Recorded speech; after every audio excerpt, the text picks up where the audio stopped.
শুভ রথযাত্রার সবাইকে অনেক অনেক শুভেচ্ছা। তো আজকে আমি বানাবো হচ্ছে রথ, তো তোমাদের সাথে আজকে ওটাই শেয়ার করব। তো চলো, তো প্রথমে একটা বক্স মতন কার্ডবোর্ড নিয়ে নিয়েছিলাম, তো চারদিকে ওরকমভাবে দরজার মতন শেপে কেটে কাট করে নিয়েছিলাম। এরপর আমার কাছে কিছু কালারিং পেপার ছিল, তো ওগুলো দিয়ে চারদিকটা কাভার করে নিয়েছিলাম।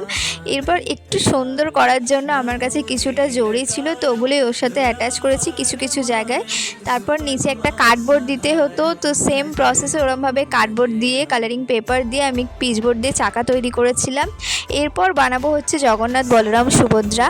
তো আমার কাছে ছোট কাপগুলো ছিল না বলে আমার কাছে প্লাস্টিকের কাপ ছিল, তো ওগুলোই দিয়ে আমি চারদিকটা কেটেছিলাম আর পিচবোর্ড দিয়ে বডি আর মুখটা কাটিং করেছিলাম।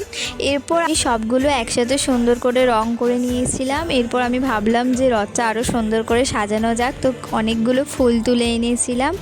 তো তারপর ফুল দিয়ে সব কিছু সুন্দর করে সাজিয়ে দিয়েছিলাম। কেমন লাগছে অবশ্যই জানিও। জয় জগন্নাথ।